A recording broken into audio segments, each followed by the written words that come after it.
Tapetinga quente, bastante ali se abanando, mesmo as janelas abertas, a de cima também, mas calor mormaço aí. Você que está cultuando ao seu conosco agora pelo Facebook, você está acompanhando aqui o culto da Segunda Igreja Batista de Tapetinga, no médio sudoeste baiano. Deus tem uma palavra para ti. Você está cultuando ao Deus que tudo pode, ao Deus que tudo vê, que tudo sabe, ao Senhor que é todo presente em toda parte. E o Senhor tem uma palavra para o teu coração nesta tarde. Nesta tarde, Deus falará contigo por meio da sua palavra. Abra a sua Bíblia aí em 1 Reis, capítulo 17. 1 Reis, capítulo 17. Assim nos diz a palavra do Senhor. Quero falar nesta tarde sobre um assunto que o Senhor colocou aqui em nosso coração. E esse texto é um texto que dá para mostrar aqui 3 dimensões de uma situação que estava ruim, não estava boa. Vou colocar aqui regular. Primeiramente estava regular, depois ficou ruim e depois ficou péssima. Hein? Já pensou? A situação está regular, aí fica ruim, depois fica péssima. Então saiba nesta tarde que aquilo que está bom pode melhorar, aquilo que está ruim pode também piorar. Então, se está bom, não se acomode, a situação pode ficar melhor ainda. Busque mais o Senhor. Quem é santo, santifique-se mais. Quem é justo, justifique-se mais ainda. Você está usufruindo de uma boa comunhão com Deus, sentindo a presença, busque mais. Está cheio de fé, cheio de confiança, se encha mais. Mas se a situação está ruim, ela pode melhorar, mas também pode piorar mais ainda. Então, precisamos estarmos preparados para qualquer que for a situação. Vejamos o que diz o texto aí em 1 Reis, capítulo 17. Então Elias, o tesbita, dos moradores de Gileade, disse a Acabe: tão certo como vive o Senhor, Deus de Israel, perante cuja face estou, nem orvalho, nem chuva haverá nestes anos, segundo a minha palavra. Veio a palavra do Senhor dizendo: retira-te daqui, vai para o lado oriental e esconde-te junto à torrente de Querite, fronteira ao Jordão. Beberás da torrente, e ordenei aos corvos que ali mesmo te sustentem. Foi, pois, e fez segundo a palavra do Senhor. Retirou-se e habitou junto à torrente de Querite, fronteira ao Jordão. Os corvos lhe traziam pela manhã pão e carne, como também pão e carne ao anoitecer, e bebia da torrente. Mas, passados dias, a torrente secou, porque não chovia sobre a terra. Pai, fala conosco por meio da tua palavra. Venha, Deus, alimentar o teu aprisco, vem dar parte às tuas ovelhas. Em o nome do Senhor Jesus, amém e graças a Deus. A situação em Israel estava difícil, no que diz respeito à espiritualidade. Elias é o profeta de Deus, e sobre a palavra de Elias, Deus condicionou vir ou não a chuva. Então Elias, pelo Espírito de Deus, fala com o rei Acabe, dizendo que por um período ali de 3 anos, 6 meses, não haveria chuva. Aqui quem é de Tapetinga, conhece aqui o médio sudoeste e aqui a região de Tapetinga, sabe que poucos meses de sol, os pastos desaparecem. 2 meses de sol, você vê aqui a região linda, cheia de capim, maravilhosa. E aí de repente 2 meses de seca, 2 meses de sol, vira chão. Com 3 meses já está aí, gado perecendo, morrendo, misericórdia. Agora imagine 3 anos e 6 meses sem chuva. Então aquilo que estava regular ficou pior. E aí, para o agravamento da situação de Elias, ele teve que fugir. E Deus assim o orienta, porque o rei agora queria matá-lo, culpando Elias, quando na verdade aquela realidade, ela se impunha por conta da pecaminosidade do povo. Deus então segura a chuva para tratar com o povo, para tratar com a nação, mas eles não reconhecem sua pecaminosidade, o rei aqui não reconhece, e busca culpar então o profeta Elias e vai em causa de Elias. Mas o Senhor orienta Elias para fugir. E fugir para onde? Para a beira de um riacho. E o Senhor diz a Elias que ali ele ficaria escondido naquele riacho. E que do riacho ele iria então se descedentar, e que o Senhor estaria ordenando aos corvos para que levasse pão e carne pela manhã e pela tarde. Logo Elias teria quantas refeições durante o dia? 2 refeições, pela manhã e pela tarde. E qual era a refeição dele? Qual era o alimento? E não tinha um cardápio variado não, era pão e carne. E que bênção, não é muito comum a gente ver falar dos corvos que levou carne para Elias, não, mas tinha pão também, olha que bênção, não é? Mas era só isso aí, pão e carne. Então a situação aí não é nada agradável para Elias. Eu posso classificar aqui uma situação regular, porque ele tem água, ele tem pão e ele tem carne, e ele está em um lugar que o rei não encontrava. Então, diante de um universo de insegurança, Elias está pelo Senhor guardado. Mas o que ocorre? Essa situação que está regular, ela fica pior, porque o riacho seca. Então, Elias tem pão, tem carne, mas não tem água. O riacho seca. E o que acontece com Elias? Ele não bate o desespero.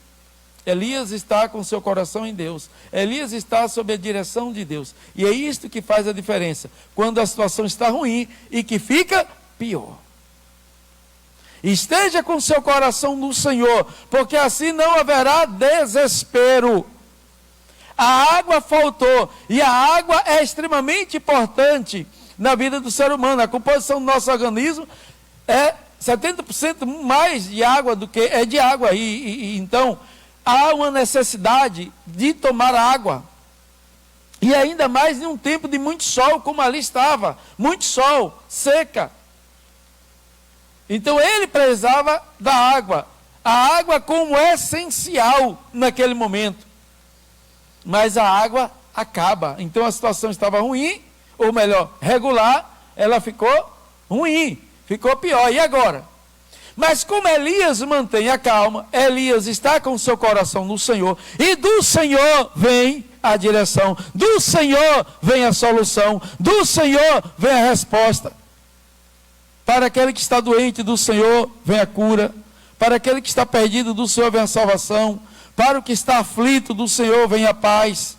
Para o que está em desespero, do Senhor vem a provisão. Então, se a tua situação estava regular e ficou ruim, faz como Elias, aquieta o teu coração. Porque de Deus vem a direção. Tem uma pessoa, não é missionária Leide, que sempre ela fala, de Deus irá o remédio. Você tem um problema, alguma situação, ela fala, de Deus irá o remédio. Não literalmente o remédio em si. É um problema que alguém está passando. Sossega, de Deus irá o remédio. Querendo dizer o quê? Que do Senhor vem a solução. E assim Elias estava. A situação então se agrava. Os corvos continuam levando o pão e a carne, mas não tinha mais água, porque o riacho secou. Diz o versículo 7. Passados dias a torrente secou, porque não chovia sobre a terra. E aí Elias então agora recebe de Deus orientação. O Senhor manda que ele se levante, está no versículo 9, e fosse a Sarepta, que pertence a Sidom, uma região, e demora-te ali. Ordenei a uma mulher viúva que te dê comida. Elias deve ter se animado. O Senhor está dizendo que ordenou a uma viúva que desse a ele comida. Elias, opa, pronto, saí da prova. O Senhor ordenou uma viúva para me dar comida. Essa viúva deve ser rica, deve ser uma mulher de posse, deve ser uma mulher com muito alimento, com muita fartura em depósito, armazenada. E aí Elias vai. E chegando lá na região a qual o Senhor ordenara, em Sidom, ali em Sarepta, ele chega à porta daquela cidade, diz o verso 10, e encontra ali a mulher viúva apanhando lenha. E ele então chama e diz, olha, traz-me, peço-te uma vasilha de água para eu beber. Porque o problema dele antes era o quê? A sede. Então ele pede logo primeiro água. O riacho tinha secado e ele faz uma viagem longa e sem tomar água. Então ele logo pede água. E a mulher prontamente dá a ele água. Mas Elias, nessa altura, já precisava também de uma refeição. Então ele agora pede à mulher que lhe dê alimento. Não somente a água, quando ela vai buscar, então ele diz: traz-me também um bocado de pão na tua mão. Versículo 11. E para sua surpresa, a mulher responde: tão certo como vive o Senhor, teu Deus, nada tenho cozido, há somente um punhado de farinha numa panela e um pouco de azeite na botija.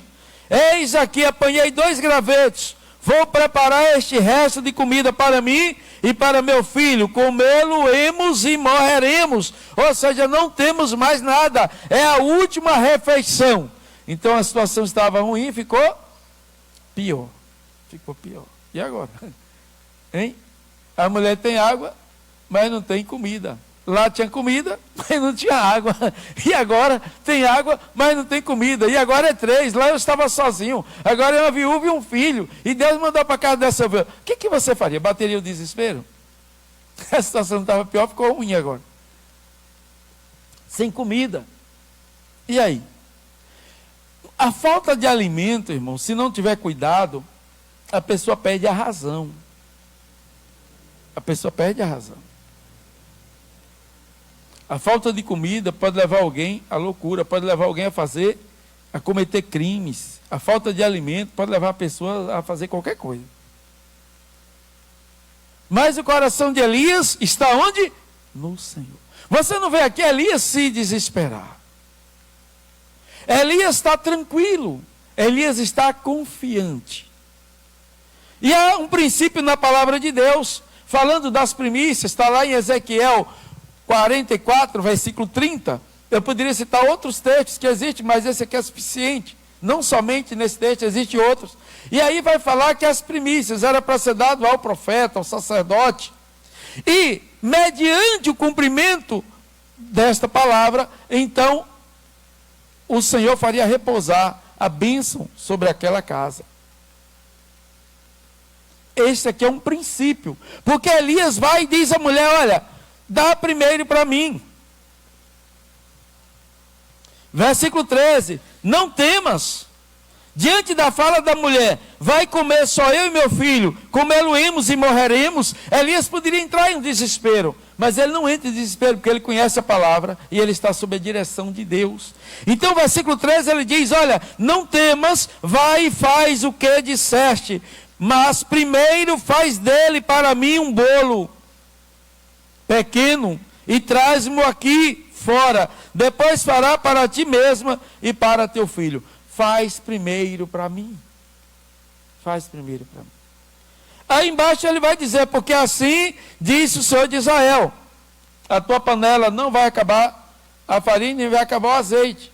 Mas aqui Elias está fundamentado em um princípio, que se desse primeiro ao sacerdote, lá Ezequiel 44, 30, vai dizer que, cumprindo aí a primícia, dando para o sacerdote, o Senhor fará repousar bênção sobre a casa, para que faça repousar bênção sobre a vossa casa. O melhor de todos os primeiros frutos, de toda espécie, de toda oferta, serão dos sacerdotes. Também as primeiras das vossas massas, darei aos sacerdotes, para que faça repousar bênção sobre a vossa casa. Então a mulher assim fez. Assim ela obedeceu a palavra, o princípio. E aí o profeta, que ele estava sob a direção de Deus, embaixo da direção de Deus, ele refuta aquela mulher dizendo: não temas, porque assim diz o Senhor, versículo 14, aí diz 1 Reis 17, Deus diz a Israel: a farinha da tua panela não se acabará, e o azeite da botija não faltará, até o dia em que o Senhor fizer chover sobre a terra. A situação estava regular, ficou ruim, mas ele está na palavra, ele está no princípio, e Deus honra. Nós estamos vivendo em dias que muita gente está se desesperando. Porque a farinha está faltando, o azeite está faltando, a água está faltando, o dinheiro está faltando, as contas continuam chegando. As contas continuam chegando. Não existe lockdown para segurar contas. As contas continuam chegando. A conta de energia continua chegando, a conta de água continua chegando, a conta do cartão de crédito continua chegando, as contas continuam chegando. Não bata o desespero, confie no Senhor. E procure viver os princípios do Senhor, aquilo que você sabe que a palavra de Deus é como princípio, como verdadeira, cumpra. Não vai faltar a farinha, não vai faltar o azeite, porque Deus é quem nos sustenta. Então não se desespere, não abandone os princípios. Da panela a farinha não se acabou, diz o versículo 16. Porque ela fez segundo a palavra de Elias. Assim comeram ele, ela e a sua casa muitos dias. Da panela a farinha não se acabou, e da botija o azeite não faltou, segundo a palavra do Senhor, por intermédio de Elias. A situação estava regular, ficou ruim, mas ele confiante no Senhor. Só que a situação que estava regular, que ficou ruim, embora Elias confiando no Senhor, agora a situação fica péssima. Depois de regular, ruim, a gente pode vir agora a uma situação péssima. E que situação péssima foi essa, pastor? O filho da mulher morreu. E agora? O filho da mulher morreu. A mulher recebe o profeta de Deus em casa, alimenta. Deus opera o milagre da multiplicação, farinha e azeite se multiplicam, mas e agora? A criança morre. Diz o verso 17 que adoeceu o filho da mulher, dona da casa. A sua doença se agravou tanto que ele morreu. E agora? Você está hospedado na casa da mulher, Deus te manda para lá. Situação constrangedora. Você já chegou para fazer uma refeição na casa de uma pessoa que não tem nada? Você já imaginou isso? Você chegar na casa de uma pessoa para fazer uma refeição e você vê que a pessoa não tem o que te oferecer. Elias já passa por essa situação constrangedora. E agora, essa outra situação mais constrangedora ainda, que é da morte do filho desta viúva. Ela que não tinha marido, ela que não estava inserida no mercado de trabalho, a mulher nesse contexto aqui, ela não era inserida no mercado de trabalho, o filho era a esperança para ela. E essa mulher perde o filho. Não é simplesmente um filho que morre, mas morre aquele que poderia ser o garantidor do seu sustento. E aí imagine agora o desespero desta mulher. Então essa situação que até então regular, que fica ruim, agora fica péssima. Então, disse ela a Elias: que fiz eu, ó homem de Deus? O negócio começa a apertar, começa a estreitar. O que é que eu fiz, homem de Deus? Não é assim que a gente começa a fazer? As perguntas, né? O que é que eu fiz? Por que que isso está acontecendo?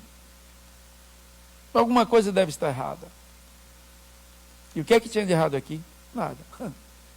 Mas Deus permitiu. De repente não tem nada errado na sua vida e Deus está permitindo. É uma prova. O Senhor quer ser glorificado. Então está aí a pergunta dela: que fiz eu ao homem de Deus? E ela vai engrossando. Vieste a mim para trazeres à memória a minha iniquidade e matares o meu filho.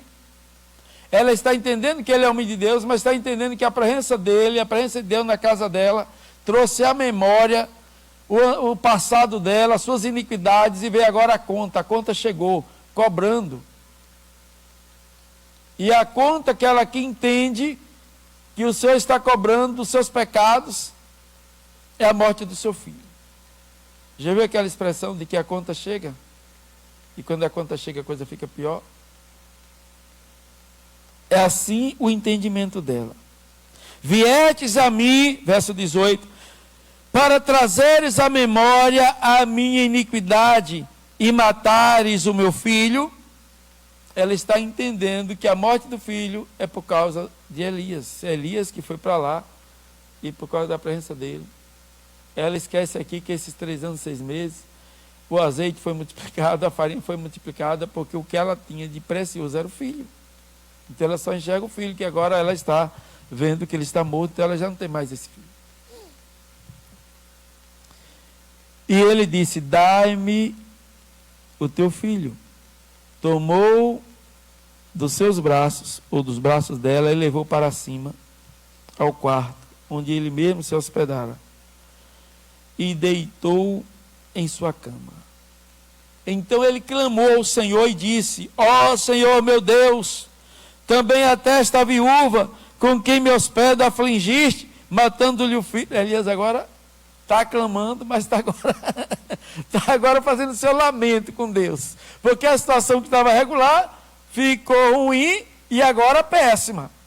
Ele está sentindo na pele, mas ele está clamando. Ele está clamando. Ele poderia ter se rendido ao problema. Morreu, morreu. O que é que eu vou fazer? Chorar e sepultar. Mas Elias pega o menino, no ato de fé, e leva para o aposento. E lá agora é ele com Deus. Ele não vai fazer essa oração na presença da mãe. Deus, espera aí. O senhor afligiu o rei lá, sem chuva. A culpa é minha, eu tenho que fugir. O rei está querendo me matar. Toda a nação está sofrendo, porque o povo vivia, a sociedade era uma sociedade agrícola, que dependia da chuva. Dependia da chuva para a terra produzir. Dependia da chuva para ter as crias, ter os animais, ter o alimento, ter o sustento. Então Elias está dizendo: olha, peraí, já não basta toda a nação. E o detalhe é que essa mulher aqui não é hebreia. Essa mulher aqui é de Sidom. O próprio Jesus Cristo faz menção desse caso. Quando Jesus está pregando, lá em Lucas, no capítulo 4, Jesus Cristo cita 2 fatos que acontecem no Antigo Testamento. Um no dia de Elias, outro no dia de Eliseu.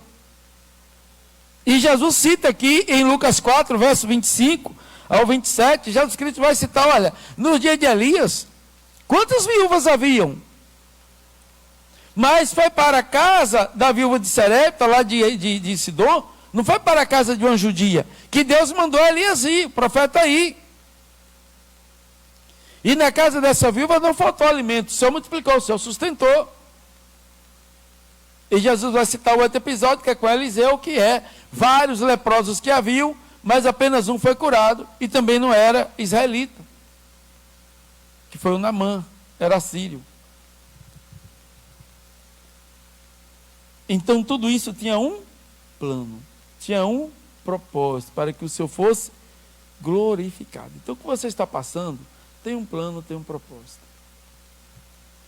Mesmo que está regular e ficou ruim, não para de dar glória a Deus, não para de glorificar o Senhor. Mas pastor, eu já saí da fase que estava ruim e agora eu estou na fase péssima. Então vamos ver como é que Elias fez aqui. Ele está orando no seu quarto. Jesus diz para nós entrarmos no nosso quarto, fecharmos a porta e orar ao nosso Pai em secreto. E o nosso Pai, que tudo vê secretamente, nos recompensará. Então você tem a sua luta, entra no teu quarto, fecha a tua porta e ora ao teu Pai em secreto. O teu Pai, qual é o Pai que está no céu? Quem é esse Pai que está no céu? É o Pai que pode todas as coisas, inclusive ressuscitar morto, como foi o caso aqui. Elias está de porta fechada no seu quarto, no seu aposento, onde ele estava ali hospedado na casa desta mulher, e a palavra diz que ele ali ora ao Senhor: Senhor meu Deus, também até esta viúva com quem me hospedo afligiste, matando-lhe o filho. E estendendo-os 3 vezes sobre o menino, clamou ao Senhor e disse: ó Senhor meu Deus, rogo-te que faça a alma deste menino tornar a entrar nele. O Senhor atendeu a voz de Elias, e a alma do menino tornou a entrar nele e reviveu. Aleluia! Para Marta e Maria, que choravam a morte do seu irmão, Jesus Cristo chega e diz: eu sou a ressurreição e a vida. João 11, 25, eu sou a ressurreição e a vida. Jesus é o pão da vida. Jesus é a porta de entrada que você entrará, sairá e achará pastagens, porque Ele é o pastor que nos conduz ao pasto verdejante. Ele é o pastor que nos conduz ao manancial de água tranquila. Ele é o pastor que nos conduz pela beleza da justiça, por amor do seu nome. Ele é o pastor que nos leva à mesa farta. Ele é o pastor que unge a nossa cabeça e faz o nosso cálice transbordar. Diante dos nossos adversários, Ele prepara uma mesa farta. E ainda que venhamos andar pelo vale da sombra da morte, não temeremos mal algum, porque a sua vara e o seu cajado estão conosco para nos consolar, nos livrar, nos fortalecer. A tua situação estava regular, ficou ruim, está péssima, não se desespere. Ele é presente. Ele é presente. O desespero não vai te levar a lugar nenhum. Não vai resolver. Elias se comportou de forma confiante em todas as situações. Elias não se desesperou. Elias confiou, Elias orou, e o Senhor ouviu a sua oração e fez com que o menino revivesse. E diz aí no verso 22, o Senhor atendeu a voz de Elias, e a alma do menino tornou a entrar nele e reviveu. Você tem sonhos que se foram, seu negócio quebrou, sua empresa fechou, perdeu algum ente querido aí nessa pandemia, perdeu o emprego, está com muitas contas, nome no Serasa, SPC, misericórdia. Não se desespere. Elias tomou o menino e trouxe do quarto à casa e deu à sua mãe e disse, vê, teu filho vive. Então a mulher disse, nisto conheço, agora que és homem de Deus e que a palavra do Senhor na tua boca é verdade. Creia. A palavra de Deus é verdade. A palavra que está sendo ministrada aqui, ela é verdade. Creia na palavra. Se alimente da palavra. Existem situações boas que pode ficar melhor. Existe situação boa que pode ficar melhor. Não se acomode. De repente, essa mensagem não tem nada a ver com você. Não, pastor, minha vida está boa. Eu não estou sofrendo nada disso. Eu não estou numa situação regular que ficou ruim e que depois ficou péssima. A minha situação está boa. Então pronto, eu vou contar aqui para fechar um episódio que está ali em Lucas 17, do 11 ao 19. Trata-se de 10 homens que estavam com a lepra. A lepra é uma doença incurável na época. Mas aí eles encontram com Jesus e clamam a Jesus, e Jesus manda eles se apresentarem aos sacerdotes. A situação deles ficou boa, ficaram curados, os 10. A situação que estava péssima, de péssima saiu para boa. Por que péssima era a situação deles? Porque não tinha cura, eles estavam condenados à morte. Não tinha cura, estavam condenados à morte. Mas aí o que é que ocorreu? Encontrou com a vida, que é Jesus. Jesus disse, eu sou a vida. E chegando então, sob a orientação de Jesus, que foi que ele se apresentasse aos sacerdotes, os 10 ficaram curados. Então a situação deles ficou como? Boa. A situação ficou boa. Só que não há situação boa que não possa melhorar. Se a coisa está boa, ela pode ficar melhor ainda. Então, se a coisa está boa, agradeça. Os 9 continuaram sua jornada, mas apenas um voltou para agradecer. Este que voltou para agradecer, a Bíblia diz aí, no verso 15, 16, que ele voltou dando glória a Deus. Ele volta para agradecer, glorificando ao Senhor. Ele volta para agradecer, louvando ao Senhor, celebrando ao Senhor. Um dos 10, vendo que fora curado, ele voltou. Volta aí, por favor, um pouquinho, 15. Então, um dos 10, vendo que fora curado, voltou dando glória a Deus. De que maneira? Em alta voz. É aquele jogador que está lá no time, ultimamente, jogador não, alguém assistindo time de futebol, ultimamente não está tendo mais plateia, né, torcida, no campo de futebol. E até já falei aqui do outro dia de um time, determinado time aí ganhando, fez 3 gols, eu não vi o pessoal dizendo gol. Mas é comum, às vezes o time está ganhando e o torcedor gol e gritar bem alto, né? Não fala gol, grita bem alto. Então esse homem está aqui dando glória a Deus muito mais do que aquele torcedor do time que está ganhando. Porque ele está tomado de uma felicidade. E ele é muito grato. Aí diz o versículo 16, porque este homem não era judeu. Este homem era samaritano. Ele prostra-se com o rosto em terra, aos pés de Jesus, agradecendo-lhe. Ele adora, ele celebra, ele louva, e ele se prostra, ele se rende.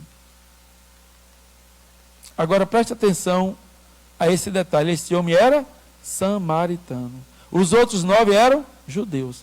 Certamente na cabeça do judeu o quê? Ele tem que me curar mesmo, porque eu sou de Deus. Acha que Deus é obrigação, né? Aí por isso que não agradece. Esse aqui volta para agradecer, porque grande é o milagre. Grande é o milagre. Para ele que não era do povo hebreu, então para ele é grande esse milagre. Então ele volta para agradecer. O texto diz que ele era samaritano. Mas se a situação dele estava boa, não há situação boa que não possa ficar melhor. Então se a situação dele era boa, ela fica agora bem melhor. Porque depois que ele adora, depois que ele louva, depois que ele celebra, depois que ele glorifica a Deus, o Senhor Jesus Cristo, contemplando a sua humilhação, contemplando a sua adoração, contemplando a sua rendição, porque ele adora, se prostra aos pés do Senhor Jesus, então o Senhor Jesus ministra para ele paz, o Senhor ministra para ele salvação. Que está nos versos seguintes: levanta-te e vai, a tua fé te salvou. Olha que bênção. A situação estava boa e ficou melhor. Porque agora ele não tem uma salvação da lepra apenas. Ele não tem a salvação de uma doença física incurável. Ele agora tem a salvação da alma, do espírito. Ele tem a salvação da condenação eterna. Ele tem o perdão. A situação está boa? Você que está me ouvindo em casa, foi curado do Covid, mas ainda não confessou a Jesus como teu único Senhor e Salvador? Confessa a Jesus Cristo como teu único Senhor e Salvador. Você que estava com uma situação difícil, Deus operou um milagre e te salvou da situação difícil. Adora, glorifica. E a tua vida pode ficar bem melhor. É obtendo a salvação em Cristo Jesus. Amém? Não tem situação boa que não possa ficar melhor. E cuidado. Porque às vezes nós criamos a expectativa de que a situação regular vai melhorar e ela pode ficar ruim. E a gente cria a expectativa que de ruim ela vai melhorar. E ela pode piorar mais ainda e ficar péssima. Mas se você ficar na posição, crendo, confiando, entrar no seu quarto e orando, Deus, que é o autor da vida, Ele traz vida a sonhos, a projetos. Então não deixe morrer a fé, não deixe morrer a esperança, não deixe morrer os sonhos. Deus é poderoso para concretizá-los, no nome de Jesus. Amém?